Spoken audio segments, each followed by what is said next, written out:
So hello everyone.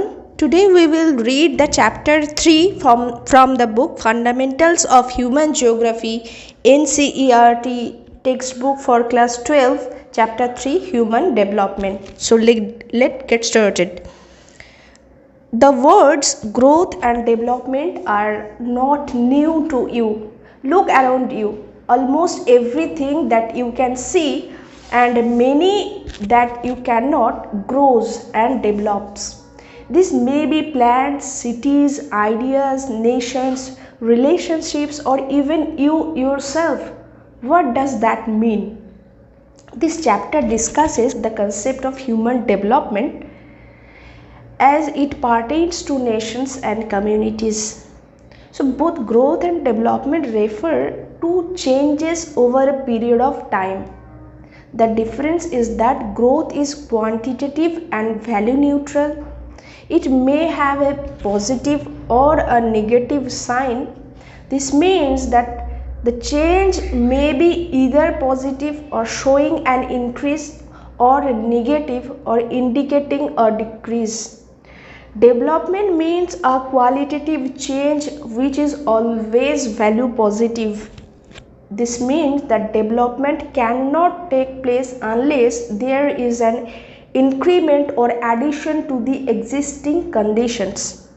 Development occurs when positive growth takes place. Yet positive growth doesn't always lead to development. Development occurs when there is a positive change in quality. For example, if the population of a city grows from 1 lakh to 2 lakhs over a period of time, we say the city has grown. However, if facilities like housing, provision of basic services and other characteristics remain the same, then this growth has not been accompanied by development. Can you think of a few more examples to differentiate between growth and development? For many decades, a country's level of development was measured only in terms of its economic growth. This means that bigger the economy of the country, the more developed it was considered. Even though this growth did not really mean much change in the lives of most of people. The idea that the quality of life people enjoy in a country, the opportunities they have and the freedom they enjoy are important aspects of development is not new. These ideas were clearly spelled out from the first time in the late 80s and early 90s. The works of two South Asian economists Mahbub-ul-Haq and Amartya Sen are important in this regard. The concept of human development was introduced by Dr. Mahbub-ul-Haq. Dr. Haq has described human development as development that enlarges people's choices and improves their lives. People are central to all development under this concept. These choices are not fixed but keep on changing. The basic goal of development is to create conditions where people can live meaningful lives. A meaningful life is not just a long one, it must be a life with some purpose. This means that people must be healthy, be able to develop their talents, participate in society, and be free to achieve their goals. Did you know Dr. Mahbub-ul-Haq and Professor Amartya Sen were close friends and have worked together under the leadership of Dr. Haq to bring out the initial human development reports?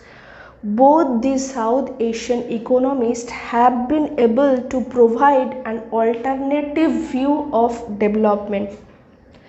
A man of vision and compassion, Pakistani economist Dr. Mahbub-ul-Haq created Human Development Index in 1990. According to him, development is all about enlarging people's choices in order to lead long, healthy lives with dignity. The United Nations Development Programme has used his concept of human development to publish the Human Development Report annually since 1990.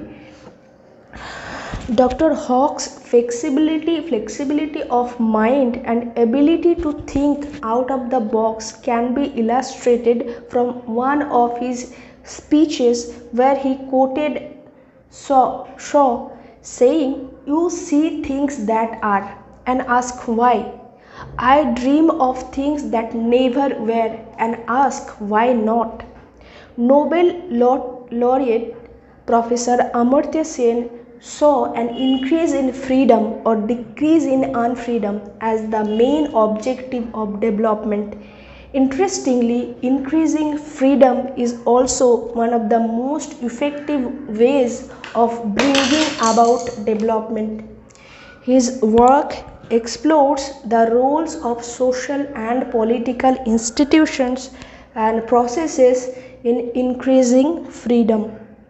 The works of these economists are path-breaking and have succeeded in bringing people to the center of any discussion on development. What is a meaningful life?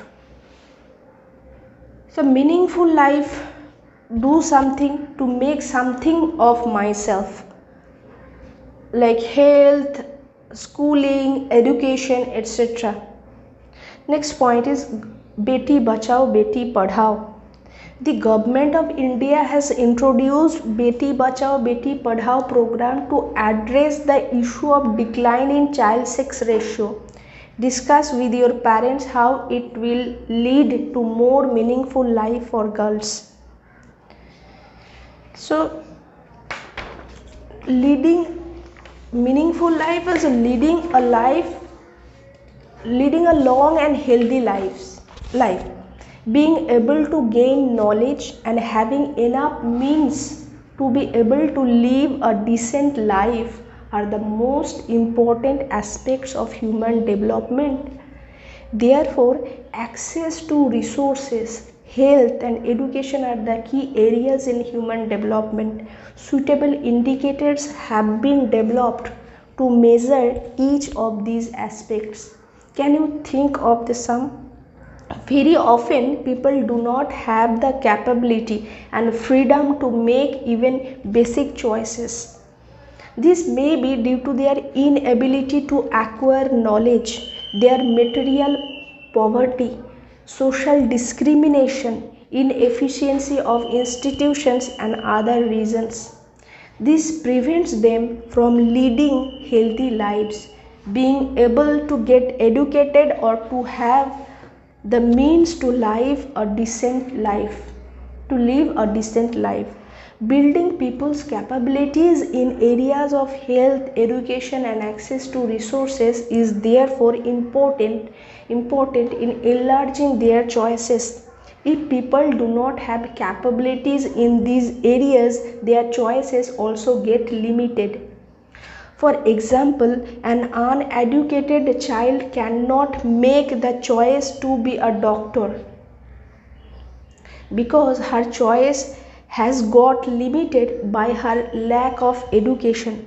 Similarly, very often poor people cannot choose to take medical treatment for disease because their choices is limited by their lack of resources. Next is 4 pillars of human development. Just as any building is supported by pillars, the idea of human development is supported by the concept of equity, sustainability, productivity, and empowerment. Equity refers to making equal access to opportunities available to everybody. The opportunities available to people must be equal, irrespective of their gender, race, income, and in Indian case, caste. Yet it is very often not the case and happens in almost every society. For example, in any country, it is interesting to see which group the most of the school dropouts belong to. This should then lead to an understanding of the reasons for such behavior. In India, a large number of women and persons belonging to socially and economically backward groups drop out of school. This shows how the choices of these groups get limited by not having access to knowledge. Sustainability meaning the continuity in the availability of opportunities. To have sustainable human development, each generation must have the same opportunities. All environmental, financial, and human resources must be used keeping in mind the future. Misuse of any of these resources will lead to fewer opportunities for future generations. A good example is about the importance of sending girls to school. If a community does not stress the importance of sending its girl children to school, many opportunities will be lost to these young women when they grow up. Their career choices will be severely curtailed, and this would affect of aspects of their lives. So each generation must ensure the availability of choices and opportunities to its future generations. Productivity here means human labor productivity or productivity in terms of human work. Such productivity must be constantly enriched by building capabilities in people. Ultimately, it is people who are the real wealth of nations. Therefore, efforts to increase their knowledge, to provide better health facilities, ultimately leads to better work efficiency. Empowerment means to have the power to make choices. Such power comes from increasing freedom and capability. Good governance and people-oriented policies are required to empower people. The empowerment of socially and economically disadvantaged groups is of special importance. Next point is approaches to human development. There are many ways of looking at the problem of human development. Some of the important approaches are the income approach, welfare approach, minimum needs approach, and capabilities approach. Next point is measuring human development. The Human Development Index ranks the countries based on their performance in the key areas of health, education, and access to resources. These rankings are based on a score between 0 to 1 that a country earns from its record in the key areas of human development. The indicator chosen to access health is the life expectancy at birth. A higher life expectancy means that people have a greater chance of living longer and healthier lives. The adult literacy rate and the gross enrollment ratio represent access to knowledge. The number of adults who are able to read and write and the number of children enrolled in school show how easy or difficult it is to access knowledge in a particular country. Access to resources measured in terms of purchasing power in US dollars. Each of the three dimensions is given a weightage of 1/3. The Human Development Index is a sum total of the weights assigned to all these dimensions. The closer a score is to 1, the greater is the level of human development. Therefore, a score of 0.983 would be considered very high, while 0.268 would mean very low level of human development. The Human Development Index measures attainments in human development. It reflects what has been achieved in the key areas of human development. Yet it is not the most reliable measure. It is because it does not say anything about the distribution. The Human Poverty Index is related to the Human Development Index. This index measures the shortfall in human development. Table 3.1 approaches to human development. First is income approach. This is one of the oldest approach to human development. Human development is seen as being linked to income. The idea is that level of income reflects the level of freedom an individual enjoys. Higher the level of income, the higher is the level of human development. Next point is welfare approach. This approach looks at human beings as beneficiaries or targets of all development activities. This approach argues for higher government expenditure on education, health, social secondary and amenities. People are not participants in development but only passive recipients. The government is responsible for increasing level of human development by maximizing expenditure on welfare. Next point, basic needs approach. This approach was initially proposed by the International Labour Organization. 6 basic needs: health, education, food, water supply, sanitation, housing were identified. The question of human choices is ignored and emphasis is on the provision of basic needs of defined sections. Next and last point is capability approach. This approach is associated with Professor Amartya Sen. Building human capabilities in the areas of health, education and access to resources is the key to increasing human development.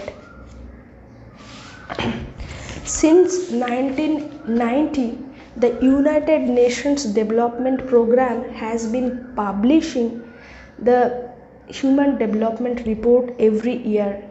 This report provides a rank-wise list of all member countries according to the level of human development.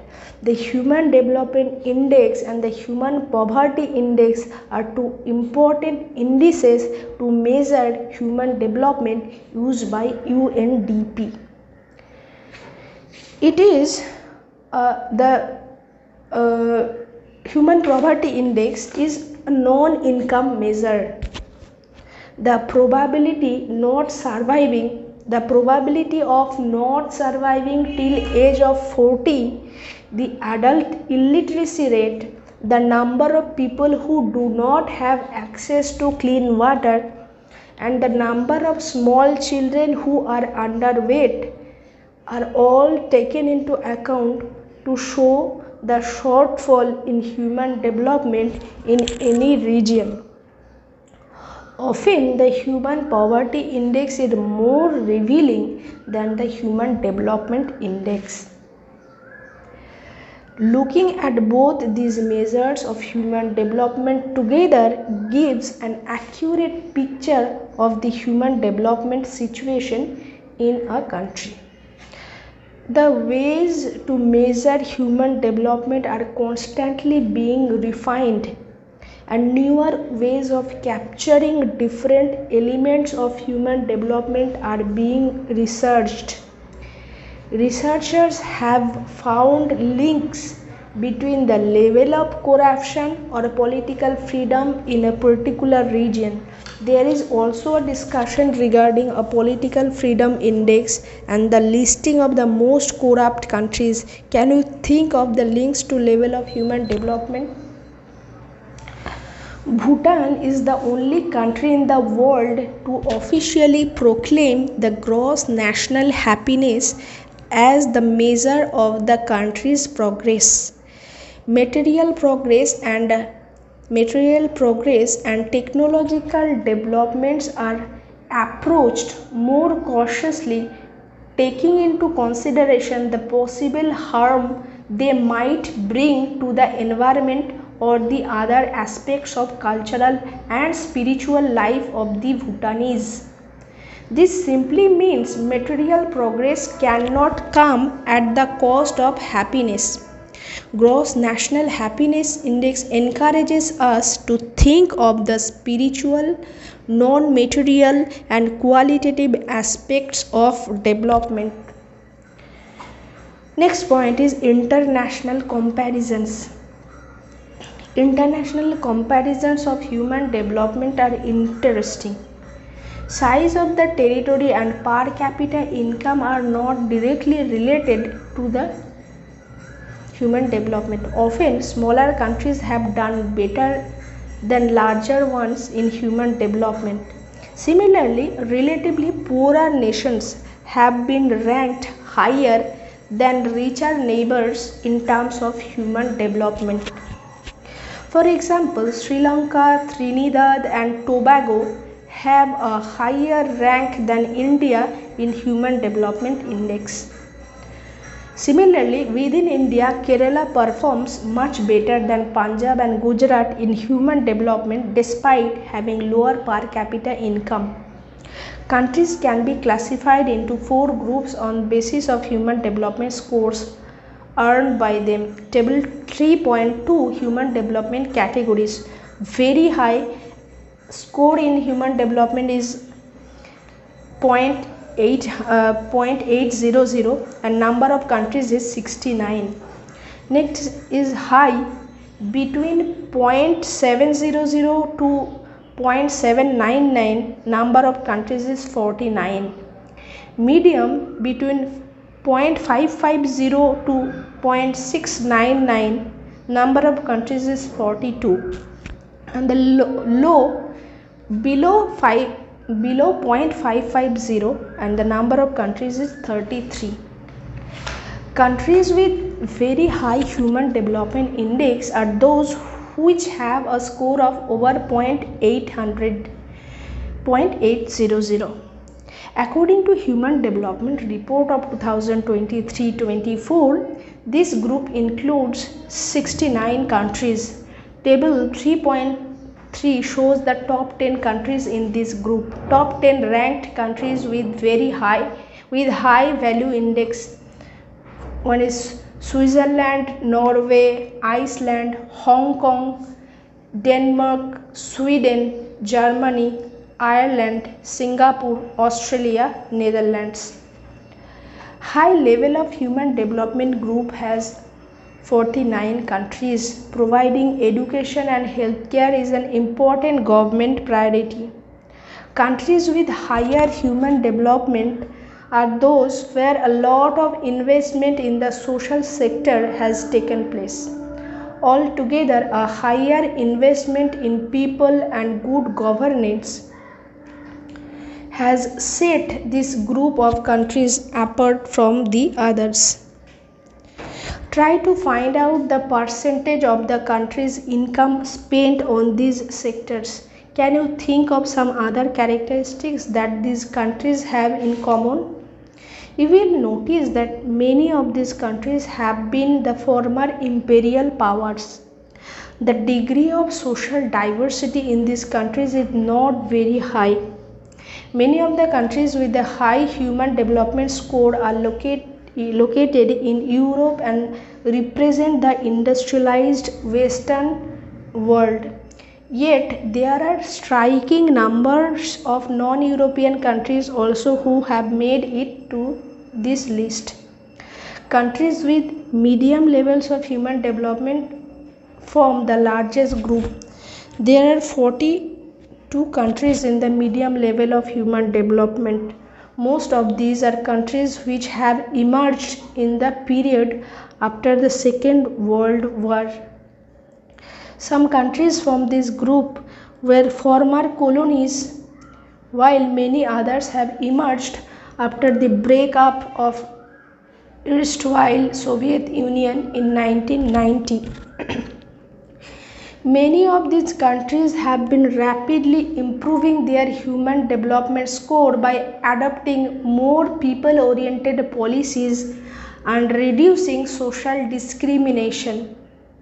Most of these countries have a much higher social diversity than the countries with higher human development scores. Many in this group have faced political instability and social uprisings at some point of time in their recent history. India shows progress in Human Development Index, ranks 134 out of 193 countries.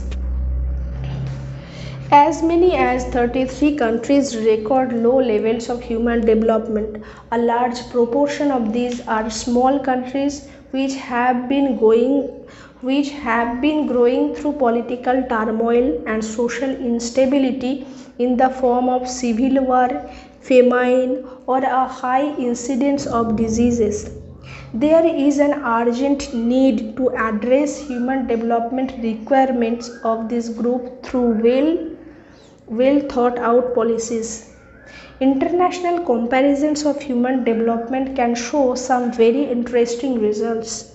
Often people tend to blame low levels of human development on the culture of people. For example, X country has lower human development because its people follow Y religion and belong to Z community. Such statements are misleading. To understand why a particular region keeps reporting low or high levels of human development, it is important to look at the pattern of government expenditure on the social sector. The political environment of the country and the amount of freedom people have is also important. Countries with high levels of human development invest more in social sectors and are generally free from political turmoil and instability. Distribution of countries' resources is also far more equitable. On the other hand, places with low levels of human development tend to spend more on defense rather than social sectors. This shows that these countries tend to be located in areas of political instability and have not been able to initiate accelerated economic development. So this is for today. Thank you for listening. Thanks.